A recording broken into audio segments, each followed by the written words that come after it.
Welcome to Ballsy, the podcast where I interview successful artists and creators, and I look at the balls to sell their art and turn their practice into a profitable business.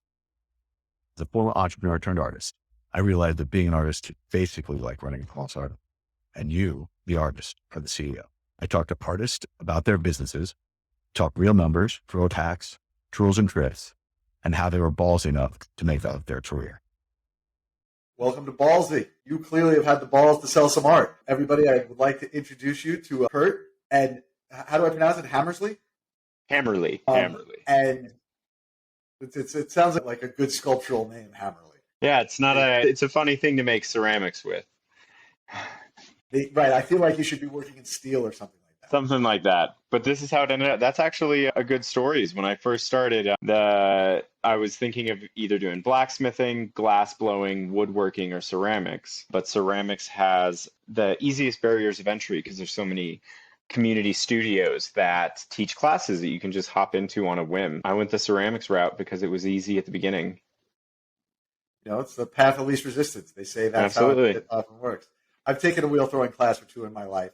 I was not particularly successful. I liked it. I had fun with it. I don't do it too much anymore, but yeah, that's how I started. Everything was thrown on the wheel. So your work is actually super unique and interesting and obviously this podcast is going to be more focused around the business, the nuts and bolts, the marketing, like how you turned what I assume was a hobby at one point. And what were those inflection points that you're like, I can do this as a job. But before we set that, let's kind of frame like what your art is, what it looks like, because it's super unique and really interesting. And that way people can go look at it while they're listening. So I make porcelain from slip cast molds. So you take liquid clay, you pour it into a plaster mold, and it gives you a form of whatever that mold is. I put a little bit of a twist on it. I went to design school and then I ran a fabrication lab at the university for 10 years after I graduated. And I brought this twist of 3D modeling and 3D printing to the creation of those molds. So all of my forms are designed in the computer at first, and then the molds themselves are designed, and then I use 3D printing technology to bring those molds into real life and then finally make the stuff out of clay. That's why yours has a very kind of like super geometric. My goal is to make stuff that other people can't on the wheel because of geometrical perfection or symmetry or just like hard edges and things like that. My whole goal is to make stuff that other people can't using my process. Yeah, I mean it shows. It's really unique and interesting and different. I found you, I assume, as many other people have via Instagram, and the stylistic nature of it, and also just all your like process videos and like it's like a very intimate look inside your studio. Yes, and that's the other part of my process is I share everything because there are certain barriers of entry that I'm past that are hard for other people to jump into. So I'm not too worried about getting copied outright. And by the way, I hate to break it, imitation is the best form of flattery, right? It shows that you've got something that's really cool and that you've got a market. It tends to be like, yeah, sure, there's knockoffs of everything. Absolutely. So it's people using my same process and I follow them closely, but none of them are anything that I'm concerned about surpassing me. That's a weird thing to say because it's art. It's not a competition. We are all in our own lane. As long as someone doesn't come out with my exact same mug with my exact same glazes for a lower price point, that would be a problem, but I don't see that happening. And so you design your own glazes and everything as well, huh? Yeah, and that's the other side of the barrier of entry is I have a very expensive gas computer controlled kiln that was built in Amsterdam and shipped over here. And I make all my own glazes, and I've spent the last 10 years learning the chemistry of that and how the different glazes interact and how to fire them. And so there's just all these levels to my practice that makes it challenging for other people to copy. And the fact that you're willing to lift your kimono and let everybody behind is the testament to that, right? So it's fun. Bring it on. So how did you first, obviously you took a wheel throwing class and that was exciting. How did you get from there? I assume it was a hobby when you started. Obviously, so actually worked a little bit. Sorry, go ahead, finish. I was going to say you worked in fabrication, so you clearly had some experience around that. Yeah. So actually, I got started because I was riding my bike to work at the university one morning and got hit by a car and broke my neck and 7 ribs, fractured or ruptured my kidney, spleen, liver, and had a collapsed lung. I spent 2 weeks in the hospital and 3 months in a traction halo for the neck break. And when I got out of that neck brace, I took a pottery class because I couldn't go lift weights. I couldn't ride my bike. I was like dying to get out of the house and do something, but I couldn't do any of the things I used to do. And there's a pottery studio right next to my house, so I took a class. Never really intended to take another one. And then my sketchbook started getting filled with ideas. And then I learned about mold making and how people use plaster to make molds for clay. And very quickly, my desire became taking these 10 years, 15 years of experience of 3D modeling and 3D printing and take that kind of disappointing end result of plastic and Yeah. turn it into an end result that's actually a material that everyone has a 3D printer these days. You print shit out of plastic, you show it to your friends, it's cool, but it's like the shitty plastic is not a final product. Right. You don't want to touch it. Yeah, you don't want to touch it, you don't want to eat off of it. So my goal was to take this technology that at the time was pretty new. Everyone knows what a 3D printer is now, but 10 years ago, it was a lot more niche. I say that like it was a really long time ago, but it really wasn't. But it was a lot more niche back then, and finding clever ways to, or finding a methodology for turning those 3D models into 3D prints and then finally into clay was what I got hooked on. And luckily, like you said, it was a little bit unique. There were opportunities to capitalize on that via Instagram and show people stuff they'd never seen. Now, when you made that transition, did you, when you started making these things, did you say to yourself, "Oh, I'm going to sell these," or were you just making them because it was cool to make them and you liked what you were doing and you were like, there was an interesting technique here? I didn't sell my first piece until I had 12,000 Instagram followers. I had a full-time job at the Wow. university.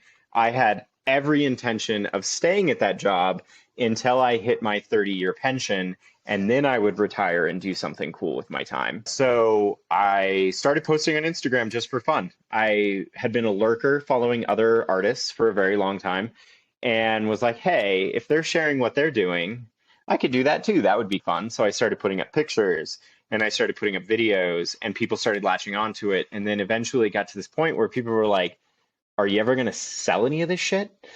I don't know. What is your swearing policy on this No, go ahead. Swear all you podcast? want. Chris, Okay, good to know. But it was like, people were like, are you going to sell any of this shit or are you just going to tease us here? And I was like, I've never considered that. But when you start doing art, or pottery, any kind of art form, and you are really into it, your house just starts getting filled with shit. So you just have like your art everywhere. And people were asking, so I was like, I have some time, I have some extra time. I have this full-time job, but I could get some of this stuff out of my house. So I made an Etsy at that point and sold a couple pieces in the first month. That was really exciting. And as the year went on, no better feeling in the world than oh selling. yeah, no better feeling. Like when the first person bought something that I made with my hands, and they were not my mom, not my friends, like someone that didn't know me, put their money out and said, I want this thing that you have made. Here's money. It was like, holy shit, this is the most exciting fucking thing on the planet. It was amazing. And it was like, I worked for the university. I helped students with their work. I helped them build stuff on all of our fabrication equipment, but I designed this and then I built it, and it is a finished product you can hold in your hand, and someone's giving me money. Yeah, it's the most addicting thing I've ever experienced in my life. It's crack-esque in its excitement. Oh yeah, it's amazing. And it sounds like you were So like a pretty conservative dude before that. Like that you were not like a entrepreneur at heart. You weren't like starting So, businesses. so I helped some family members start businesses. When I graduated from college, my mom, who was a 30-year elementary school teacher, she came to me and she's like, you just finished design school. She's like, I want to start a company. I want to make board games for kids, like little math games. So we started a company together. I was her designer. It was called Flip Flop Math. And we made little card games and board games for kids. I designed the graphics. She designed the games themselves. I designed the boxes, the website. So I got to see that aspect of marketing and branding and bringing a product to market. Her company no longer exists. And then my brother wanted to start a company, and I helped him with some of the branding for that. And then his company didn't end up working out. So I did have little bits and pieces, but not any professional capacity. It was just me helping people with various bits of it. And then when I started Hammerly Ceramics, I had access to design students, design professors, and like we workshopped my logo and we workshopped like the name. Should it be Curt Hammerly or should it be Hammerly Ceramics? And I involved all the people around me in the process, even at that point, even when it wasn't Instagram, when it was just people around me on a daily basis at work. It was always about just like getting people's feedback, sharing with them, getting their ideas, processing that into what it could become. So yeah, no formal experience with starting businesses, but I never intended this to be my career. It was always supposed to be just a side thing. So you're now working at design. And what did you study for design? So I went to basically, let's just say architecture school to simplify it. I have a Bachelor of Industrial Design, so it sounds cool. Yeah. So I leaned into all of those classes: graphics, web design, product design. Even though I was in architecture school, I tried to specialize in kind of a smaller scale handheld and digital as I could. Okay, so you're now working, you got a job, you've sold your first piece, the drug of entrepreneurship has got you hooked. You start selling a bunch of stuff. What are the inflection points? Obviously, sales start going up. And at what point did you say, hey, this is my side hustle? I think I could do this as a full hustle, and maybe it's time. Like, at what point did that flip flop on you? It was an interesting moment because it took way longer than everyone thought it should. I've done this in the most careful, conservative-esque way that you can. I talk to people every day who are like, I'm quitting my job. I'm going to make a go at it with art. And I'm like, you're out of your fucking mind. But so how do I frame this? Started going well, kept making stuff for Etsy. All of a sudden, that holiday season, I started selling in March. And that Christmas season, I put up my last batch of 80 pieces on Black Friday. And by about December 7th, they were gone. They were all sold out. I had already shipped them out. And I started getting messages on Instagram that were like, hey, where's the stuff? Like, my wife, girlfriend, husband, whatever, wants one of your pieces. They specifically told me to get one of your pieces. Where are they? And I was like, I'm done for the year. This is also the end of the semester at the university, so my job gets very busy. So I'm at my job, my day job, being very busy, getting messages on Instagram, 4 or 5 a day at that point, that were like, hey, I need your shit. People are like, I have money in my hand. I need a coffee mug. And I was like, oh my God, this is crazy. I'm sorry, but I don't have anything. Like, I'm done for the year. I'm doing this part-time in my basement, firing on weekends, getting stuff online whenever I can. And then January rolls around and I make a batch quicker than I ever had. I wasn't planning on having another batch until February or March. January rolls around and I get a batch of about 80 pieces done. And I'm like, okay, this will sustain it for a while. I'll put it online, and it's January. No one's spending money. Like, everyone already spent all their money during the holidays. And that batch of 80 sold out in a week and a half. And I was like, what the fuck? This is crazy. So I'm just sitting at my day job being like, I need to make more pottery. How do I do this? And what was the price point at that point? And has it changed till now? What are your categories? There's mugs. What sort of stuff were you making? How has that evolved over time? It's evolved into other things. We do planters, we do bubblers. Right now, my product offering is actually pretty small, but we can get into that later. This is a very weird year. The business has changed, and my work is no longer my primary source of revenue. But we can talk about that later. So when I first started, the mugs were 35 a piece. And by the time we're talking about right now in that January, I think I bumped them up to 45. Nowadays, we are 7 years later, and they are 95 to 100 a piece. And that just happened incrementally over time as demand kept going up and process became more complicated. Like a lot of people will try to find all the ways they possibly can to simplify their process for their product, but this is art. So I have actually in the last couple of years made my products significantly more challenging to produce, but I like them better and it keeps me entertained. So we keep running with that. And were you in a position where you were pretty much just, as you made, like everything sold out, like you weren't building It up the got rest of there. store inventory, or you Nope. couldn't even keep up with demand? Couldn't keep up with demand. I always had plans to start doing art shows, local art shows on the weekend, go set up a booth, sell my work there. Never But did. online, it just kept vanishing. And like I'm sitting there at this point, I think I have 50,000 followers, and I'm going into this new semester at work and I'm like, holy shit, like this seems too good to be true. It seems like it can't sustain itself, whatever. It's just crazy. So I just keep going, making stuff, selling it instantly, making stuff, selling it instantly. Instagram keeps growing. By that summer, I think I was at like 75,000 followers. And my mom came to one of the kiln unloadings. This is when, before I had my own kiln, I was firing at a community center and I would live stream every single unloading. And that was what built this hype for the sales. So I'm in there and I'm, go Super ahead, interesting. So where would you live stream it on? on Instagram. Oh, you do live video on Instagram. Not anymore. It's not what it used to be, but like I used to live stream a video to 200 or 300 people, and then it would save it for 24 hours and 4 or 5,000 people would watch it over the course of that 24 hours. So I'm doing this live stream and unloading the kiln, and my mom is on her phone watching the live stream as she watches me and seeing the interactions and seeing the comments. And when we close down the live stream and start unloading the kiln, she's, wow, this actually seems like it could be like something you could do for a living. And I was by no means waiting for her approval, but my mom is an incredibly fiscally conservative human.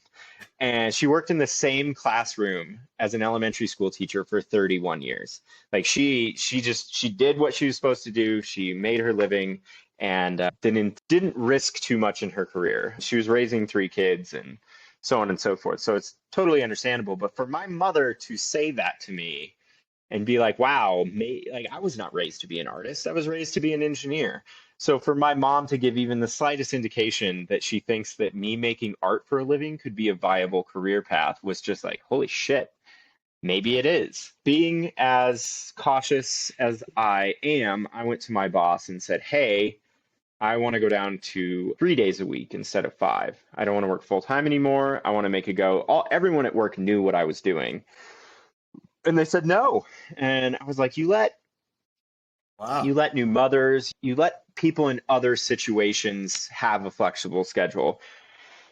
Why won't you let me? And they were like, oh, it's different, blah, blah, blah, blah, blah. And I was like, okay, then I quit. And they were like, whoa, hold up. And then she went to I know. And she didn't call my bluff, fortunately, because I was not in a position in my mind that I was ready to quit. Along this whole line, like I'm still building my skills as an artist. I still felt like an absolute novice with what I was doing. And yes, I had this novel approach with the 3D printing, but my work still very much was not good enough, in my opinion. I still don't think it is, but that's a different thing.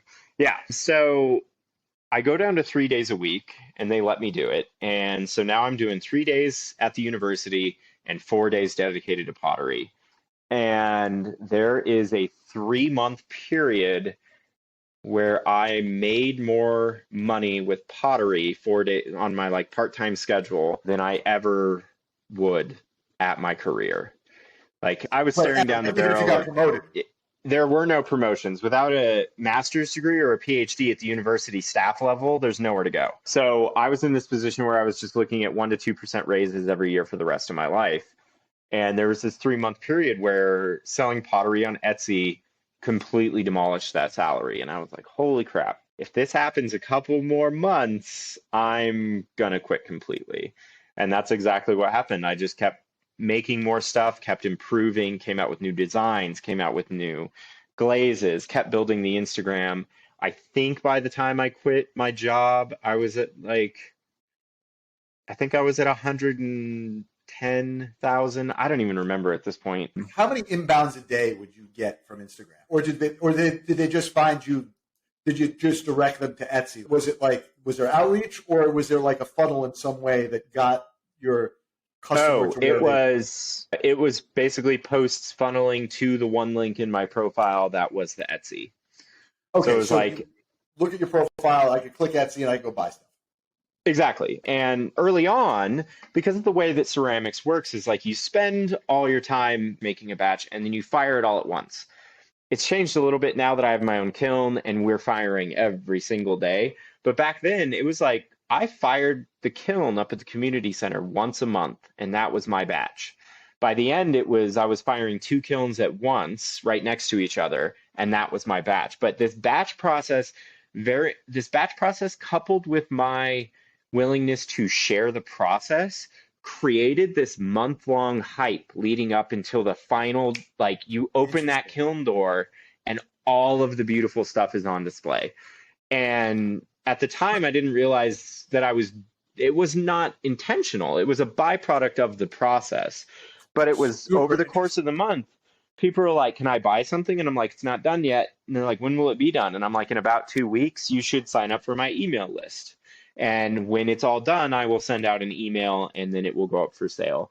And for about 3 years straight, I had this hype model where once a month we did a drop, and everything else on Instagram wasn't even being salesy. It was just showing the process up until the end. And at the end, people were like, holy shit, I've watched this whole process this month and now it's done. And it really took this thing where this drama. It creates this drama, but it also justifies the price. Where I know a lot of people that go and they sell their art at art fairs. And when I go to art fairs and I talk to artists and they don't know that I'm an artist as well, they're constantly like, they're saying words and sentences to try to justify to people, like, this takes a long time, this takes a lot of work. And they're desperately trying to convince people that the price tag is justified by an amount of work. So I just show it all.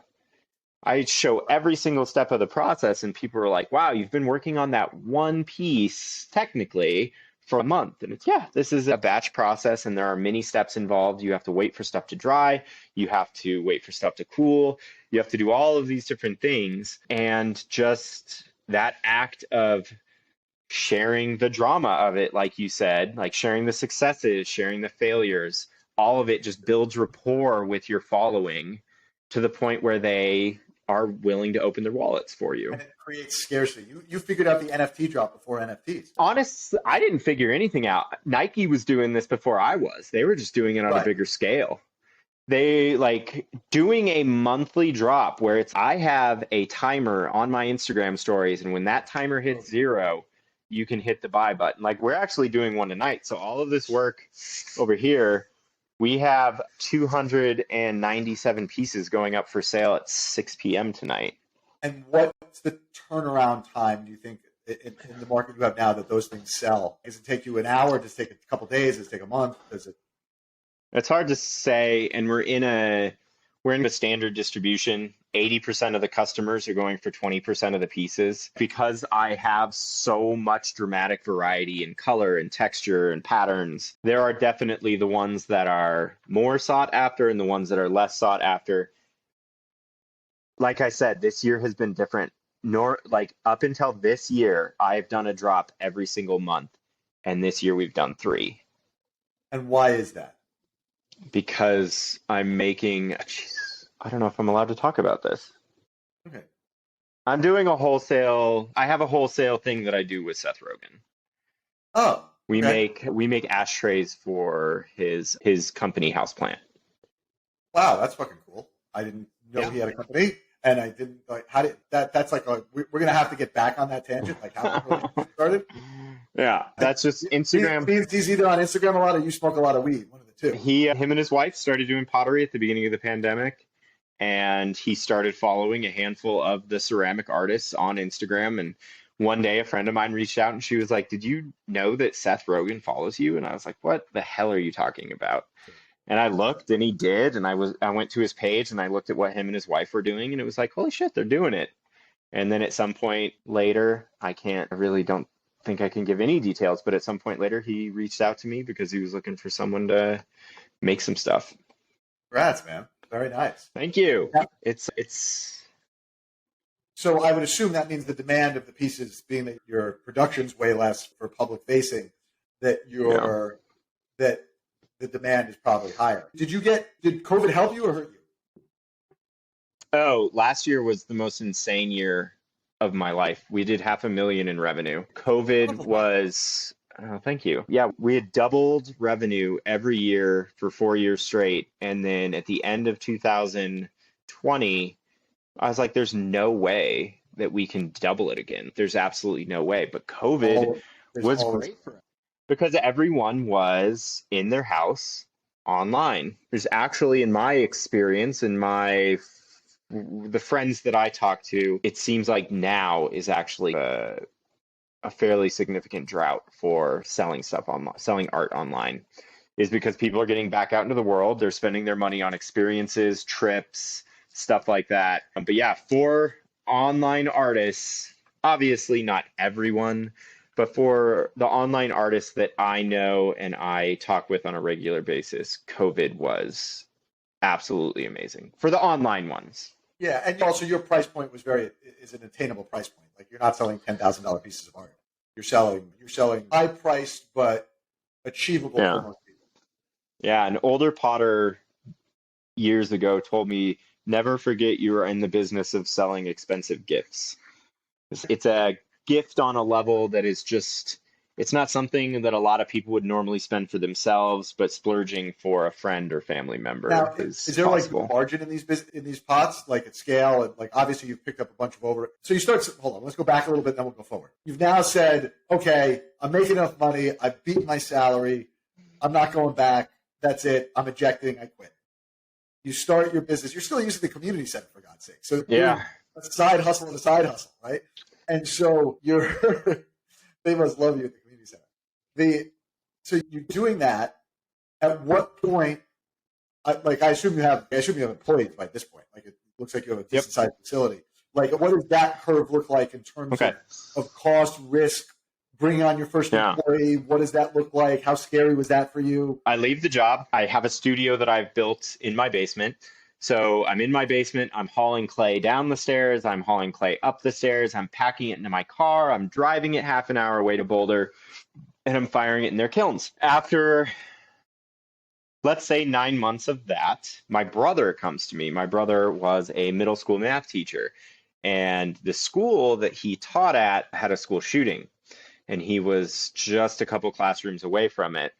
And after that, he was like, I don't want to teach anymore. So we've always talked about starting a business together. You have a business. I don't need full time. Could I come and work for you? And I was like, ah, shit. The two of us shoulder to shoulder in this tiny little basement sounds like a fucking nightmare. But I was like, no, I'd love for you to come work for me. I could definitely use some help. If I can teach you a couple parts of this process, it will leave me time to come out with new designs, to iterate new glazes. So my brother was my first employee, and he still works for me. It was terrifying because up until then, this was when I was just recently married. I did not have a kid yet. My wife worked, and it was like, if this collapses, we can make it work. I can find another job. Tracy's income can carry us. But then as soon as I hired my brother, it's, oh shit. Like, my ability to sell mugs on the internet is not only feeding me now, but it's supporting my brother's family as well. And that is something that I still struggle with to this day. But then Greg came in.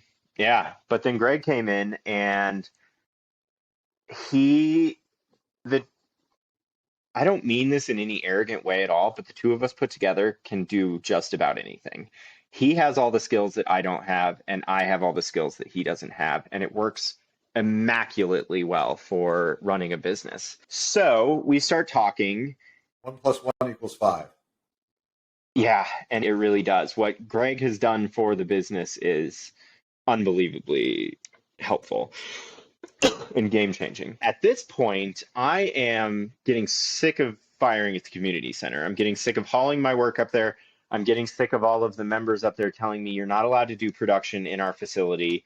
And I'm like, come on, like I'm doing 90% of it at my house. I just need to fire there. And it just wasn't a great situation. So this guy came from a company called Blau, and they make for all intents and purposes, they make the Tesla of pottery kilns. Not in the sense that it's electric powered, because mine is gas, but it is computer controlled, hyper efficient compared to kilns built here in America. It is, and the key thing is that it has an 18-hour firing cycle. So most of the time you fire up your pottery kiln and you have to wait at least like 24 hours for it to cool. This one goes up to temperature and back down to room temperature in 18 hours, so we can fire every single day. So I take the 2.5 years of profit from the company, because I've been living off of my salary from the university, and I send a deposit. I send $50,000 to Amsterdam for them to build me this custom kiln, and wanted to put it at my house. Couldn't put it at my house. It's a fucking giant monstrosity.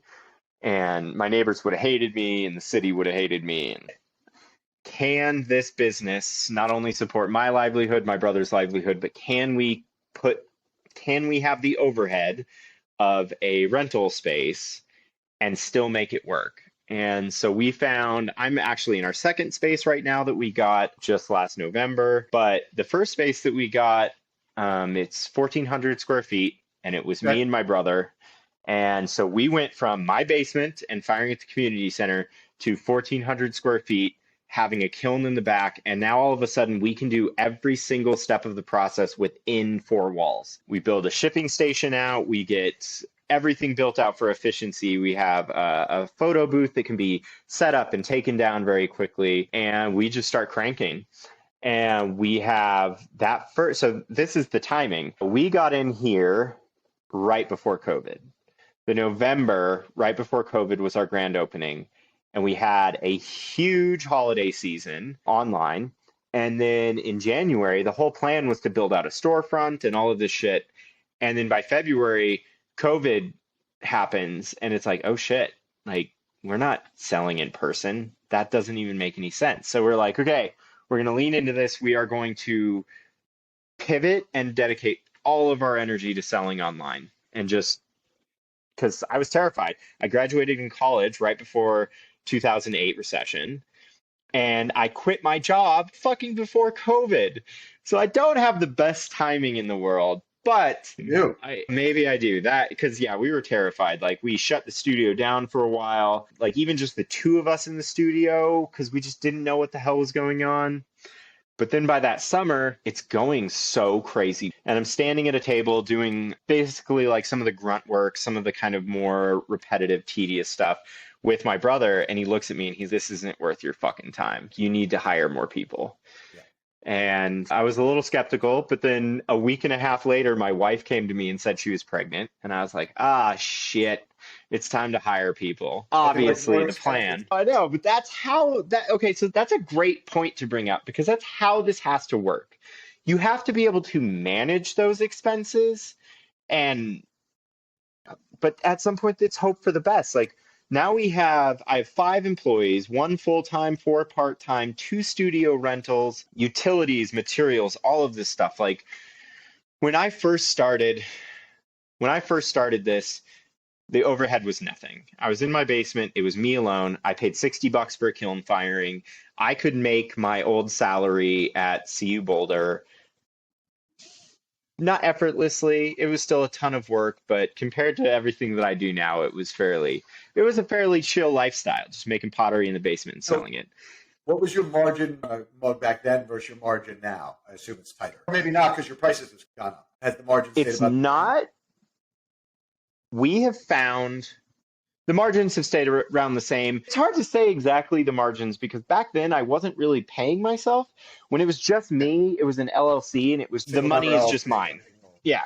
So it was like, it's hard to say what your profit margin is, because all the profit was my income. Can I ask you a quick side question on that you brought up? At what point did you say, let me incorporate? You obviously, let me treat this as a business and incorporate, because the people listening to this, I assume, early upstart, like those are like, when did you make that choice? Yep. And the key to that is get an accountant. I was a sole proprietor LLC for the first couple years. And then as soon as I hired my brother for the first 6 months, I was paying him as a contractor because we hadn't figured out exactly how to do it. And then that January, right after the holidays, we found an accountant that we still use. He's awesome.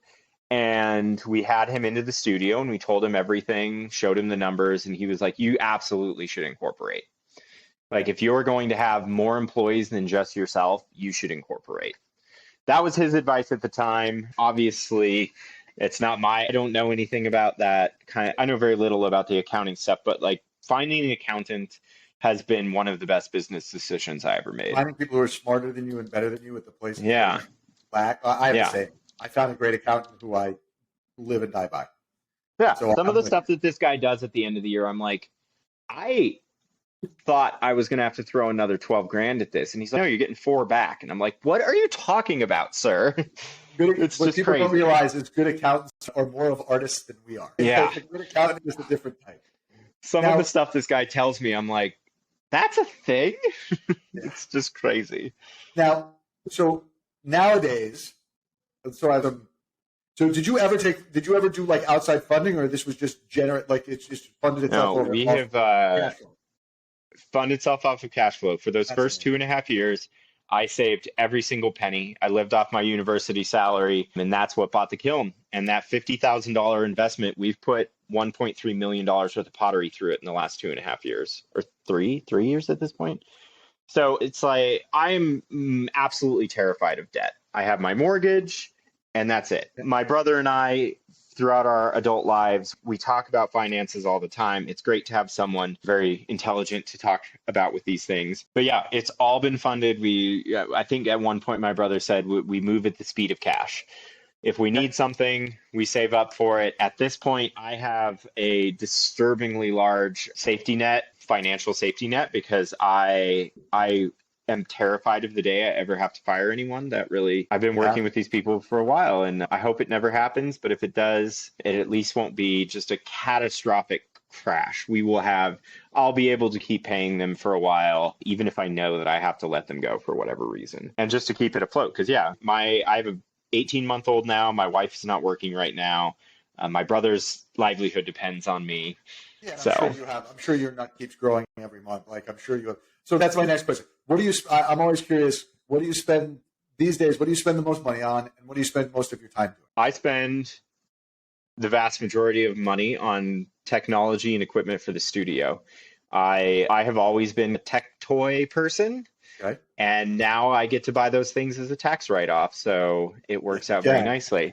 Appreciate that. So I have 3D printers and CNC milling machines, and if I have a little bit more testing on a project to do, but if I can get that to work, I'm looking to drop another $13,000 on a bigger CNC machine, and that will hopefully lead me to making the like $10,000 pieces like you're talking about. I have some plans I would love to dip my toe in the fine art world. It's a weird. Yeah, you have. What's nice is you come with this audience and you come with all this stuff. So like that leg in becomes even easier. Did you? How much time now? I always ask this. Do you spend making art versus all the things it takes you to sell the art you're making? Right now, I separate research and development out from the making art, but I don't know, what's your definition of that? Is it the production of the art to sell, or is it yours is a little different just because you have a production, like you have an actual factory and production model. So I would probably classify the making art part as the research and development part, because that, I think, is where the creativity lies. And in your particular case, I would qualify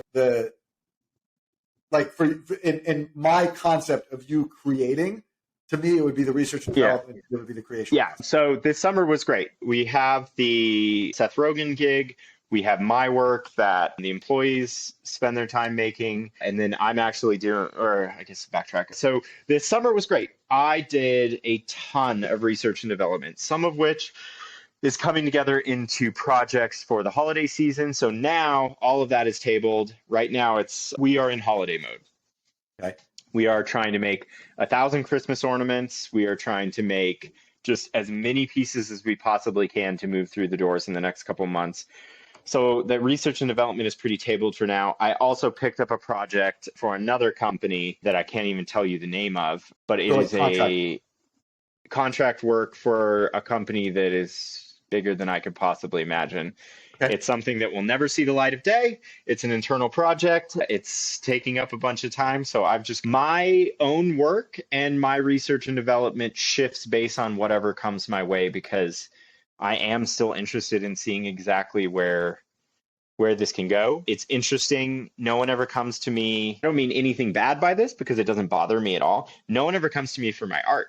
They either come to me to talk business, or they come to me to talk development and production, which that's fine. I'm fine being known as someone that is really good at production, really good at developing products, and someone that is good enough at business to talk about it on a podcast. Yeah, for sure. And by the way, that at some point it'll full circle its way back for you. I'm sure of it. I hope so. And so that would be cool.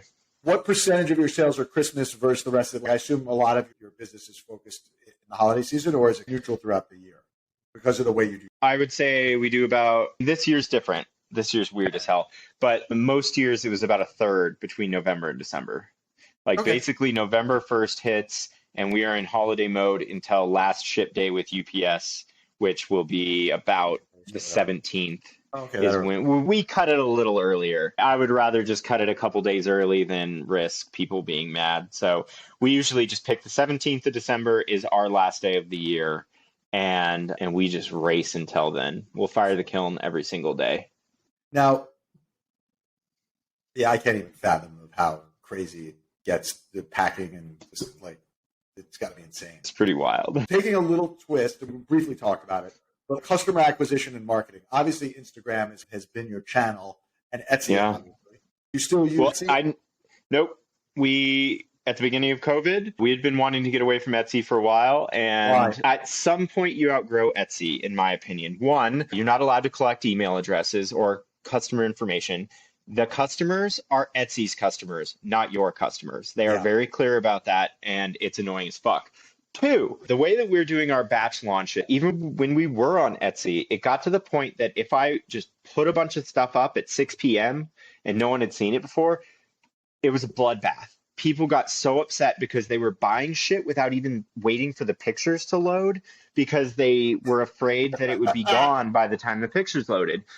So what we did is I also simultaneously had a Squarespace website, and I would load all the pictures with little number tags on each mug, each bowl, each planter onto Squarespace, and we do a preview for a couple days. And my link on Instagram would change to the Squarespace site. It was confusing and terrible, and I can't fucking believe we did it for 2 years.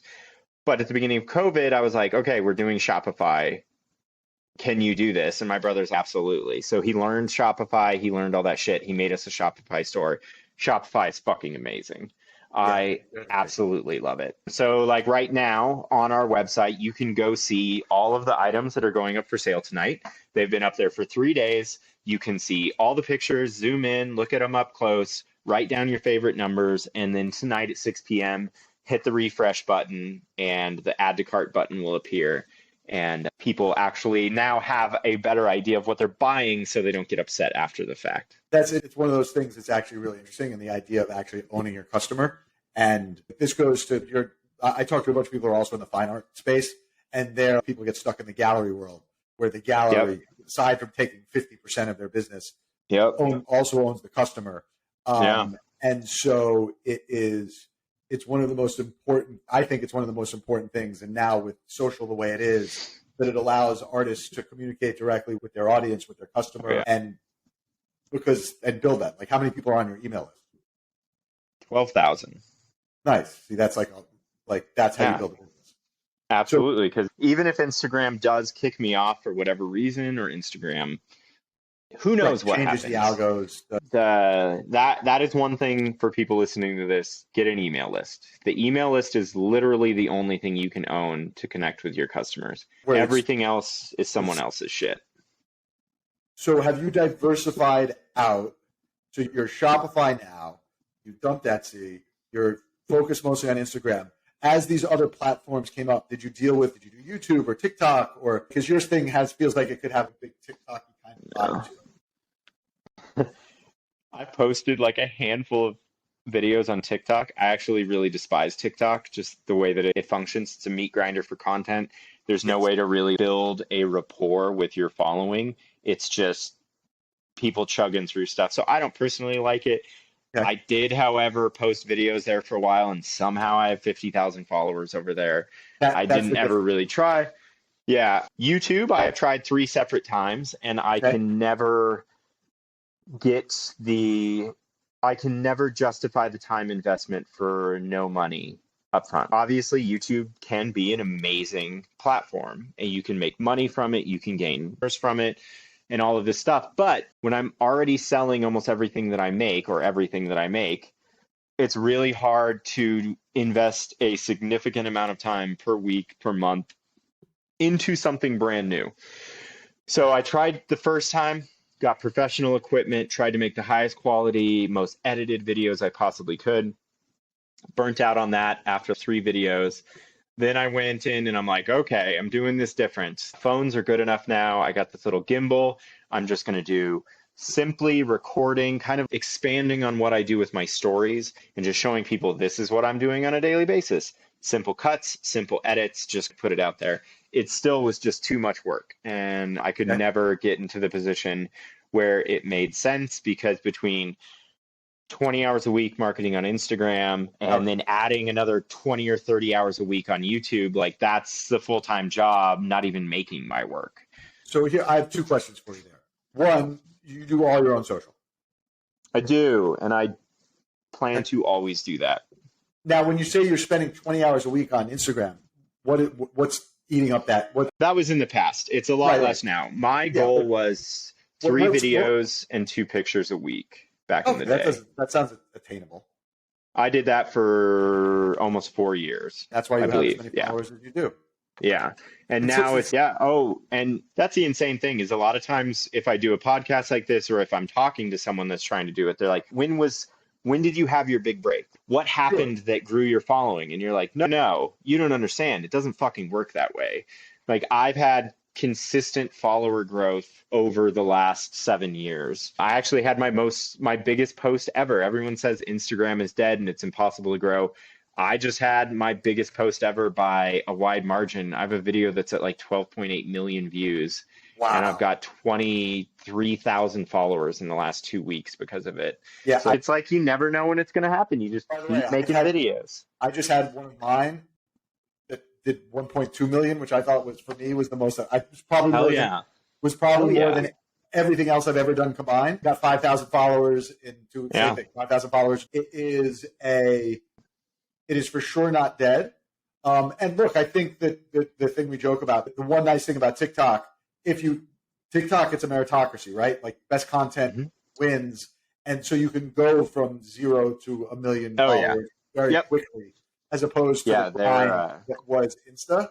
And I think Insta people hate the way it's going, but I think it might be good for some of it. I talk to people about this all the time, because I still think that Instagram is a true meritocracy. It just doesn't have TikTok has a scale curve that is absurd. It's insane. Yeah, you can just make 2 videos, and if one of those videos is really cool, you can hit 100 million views. But with Instagram, I talk to people about that all the time, it is consistency, but it's also just knowing the audience on Instagram has matured, in my opinion, in not so much as like they've gotten older, but that it used to be so easy to show them something that they've never seen.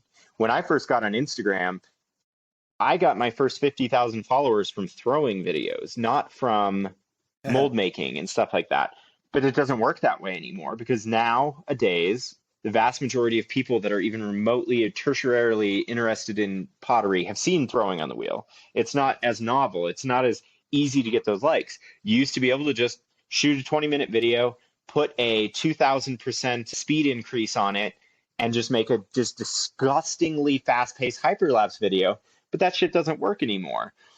Now you have to do multiple angles. You have to do real-time cuts showing each individual part of the process for just long enough that people know what you're doing, but not too long that they can process it to the point they get bored. So everyone blames the Instagram algorithm for this, but that's fucking bullshit. Like, the Instagram algorithm is just a meritocracy. And if you make good content, you will grow. Did you ever do advertising or anything like that, or just all organic?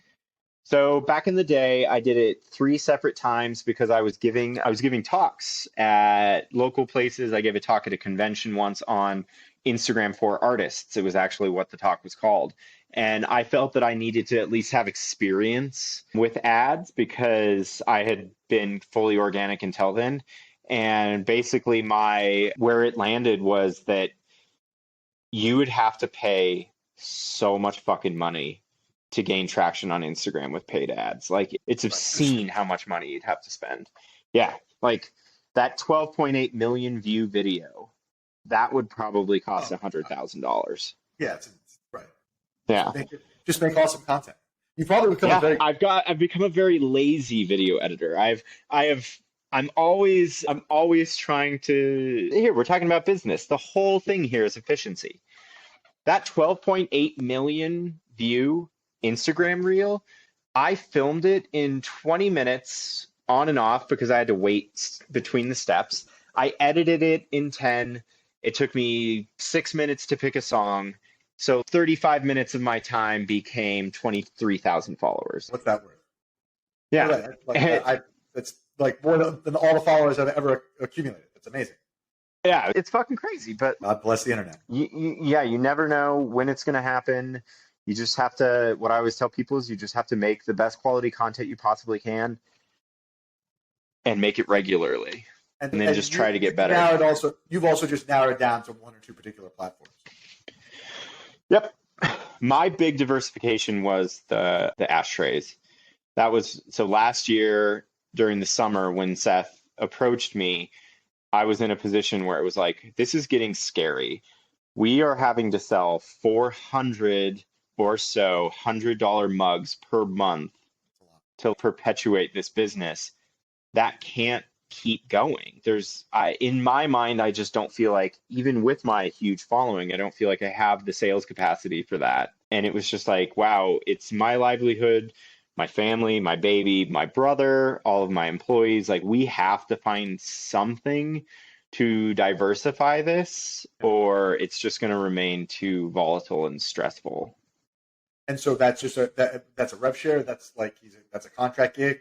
It's basically, yeah, we're on a contract. It's intermittent. Do you teach classes as well? For some reason, I thought I came across that. I have online workshops that have been very lucrative. They have. So they have between the mold making 101 and the slip casting 101, we've sold over 1,000 of them. Oh wow! Okay, so that's a real business. Yeah. Yep. And I always want to make more. I just have not found the time because I just keep picking up other shit. It's crazy. It's weird to be in a position. You should just have someone follow you around and start building classes. I know. Right? Because the classes pay, once you build one, it pays indefinitely. And you have such a specific skill set from a technological basis. Yeah. I glue balls together. Like, it's not that complicated. Yep. You have technical prowess. Right? Yeah. That seems to me like a solid angle to work. Yeah, that's one of the Hammerly Ceramics Masterclass will be the 20 hours of content, start to finish. This is how I start with a 3D model. I start with a sketch, turn it into a 3D model, turn that 3D model into the molds, print them, silicone them, plaster, porcelain. Jessica has. Okay. I said no to them because I probably should have said yes. It's always hard to know. When people reach out with business opportunities, there's no way to know if it's going to be good or not because they're like, oh, we'll give you 5% of all sales. And you're like, what the 5% is fucking nothing. Right. Is it brand additive or brand accretive or brand destructive? Yeah. Because you don't know. You're like, do you have 20 million people that could, is your marketing potential going to bring 1 million people to watch my workshop? Probably not. It's pretty niche. So I'd rather do it myself. Your fans, right? Yeah. Yep. You'll probably make more money than their 5%, right? Absolutely. Yeah. Making this masterclass workshop, now that I feel like I'm actually at a point where I could do that, It would take a month of work. I'd probably charge $500 to $800 per seat. There would be like Q&A involved where you can ask me questions whenever you take the class. Yeah, look at that I guy. just haven't got there. The videographer guy, Casey Neistat or whatever his name is.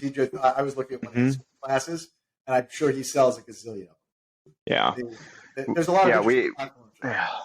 So we're running towards the end of the hour. I like to ask two kind of big questions, just so like the opposite ends of the poll. What was your biggest mistake ever? You're like, oh my God, it's almost destroyed me. Like, why did I do this? And to bump up against that, what's your greatest achievement in the business? That first one is a very interesting question because I haven't had that. I have played this game. I have played this game so safe that at every single level, I have had multiple months of cushion.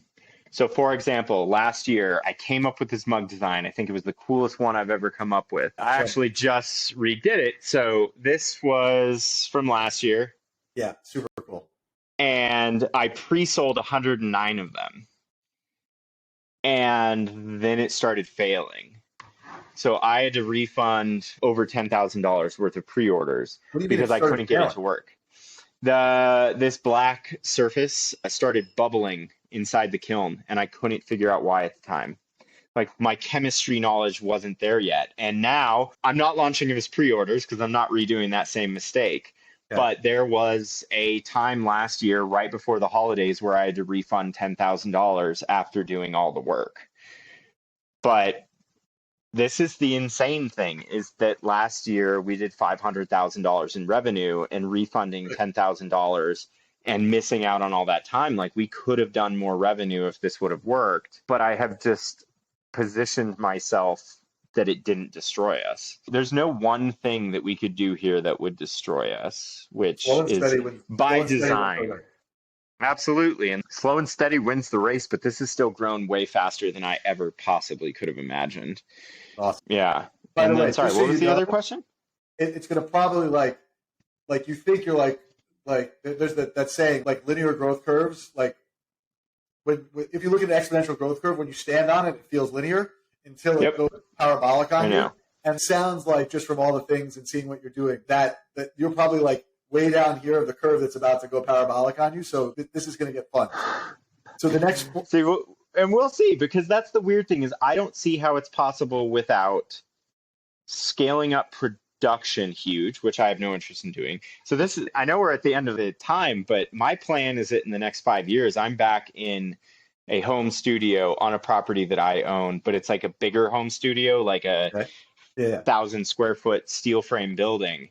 But I want to get smaller, but have higher price point work. You want to make art.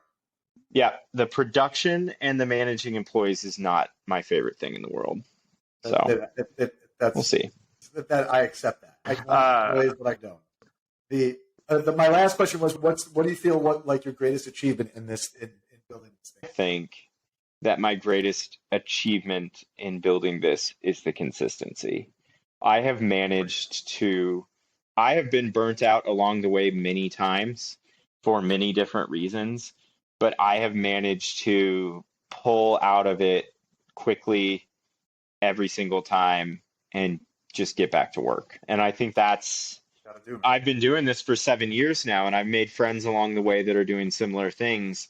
And a lot of them have fallen off along the way. They've either fallen off and disappeared, or their growth has completely stopped because they are burnt out on the marketing, or they're burnt out on the production, or they're burnt out on whatever it is. Like, I think that is my greatest accomplishment and greatest superpower in all of this, is that I have managed to stay extremely passionate about everything that I'm doing. I had a guy asking me last week. He was one of the guys that I got on Instagram from watching him because he's so awesome.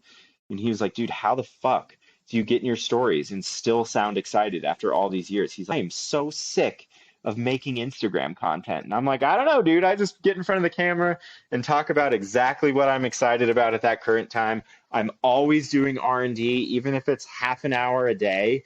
I have 3 or 4 projects running at once, and I make sure that I get that half an hour of R&D so that I'm keeping excited about what I'm doing, and it doesn't just become like this terrible slog where it's like, oh, I'm just a fucking mug factory.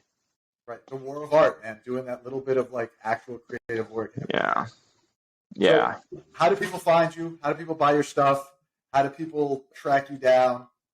Definitely follow on Instagram at Hammerly Ceramics. That is the best place. And then hammerlyceramics.com is the website. We talked a lot about the monthly releases here. We never actually got a chance to talk about the fact that about a year and a half ago, we started launching perpetual pre-orders on the website. We ran into an issue where 99% of the time we were completely sold out, but we were still having friends, family members, hey, my sister told me to come buy one of your mugs. What the fuck?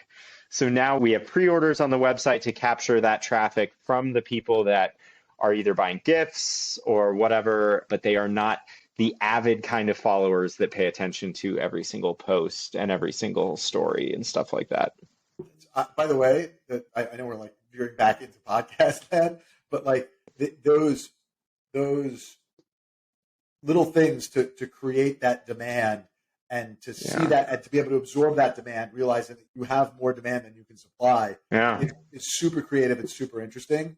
And I don't think nearly enough people like I saw a lot of it like that kind of forcing function stuff in NFT land, but in like regular art land, like it didn't even occur to me to structure releases in such a way where you create that hype or the hype cycle around it.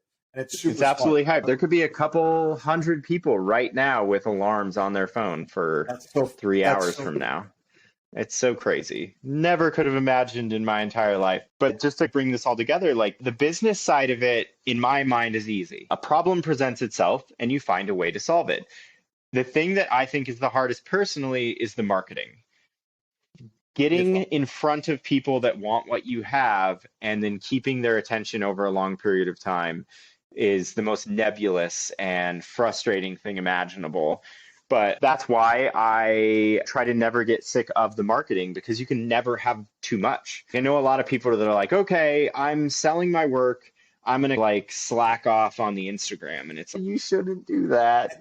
And what people don't realize, people think they can do it up to a point. And it's over time. The consistency is the only thing that matters. And it's bumping up against crappy views all the time. By the time you get your 12 million. Absolutely. By the way, absolutely. This was an absolute joy. This was better than I could possibly hope. I was fascinated to learn all this stuff. I'm going to follow you even more intently now. Cool, man. And when you start doing like the art and you like have your next jump, let's get you back. And I want to hear about like how that transition takes place. That sounds good. I have good plans. If a couple things at the end of this year line up perfectly, I will hopefully be spending 3 months at the beginning of next year solely focused on the bigger fine art stuff. Congratulations. I can't wait. We'll see. Very cool. An absolute pleasure, sir. Yeah, thanks for having me. I appreciate it. Thanks for having the balls to start a business. Absolutely. Awesome.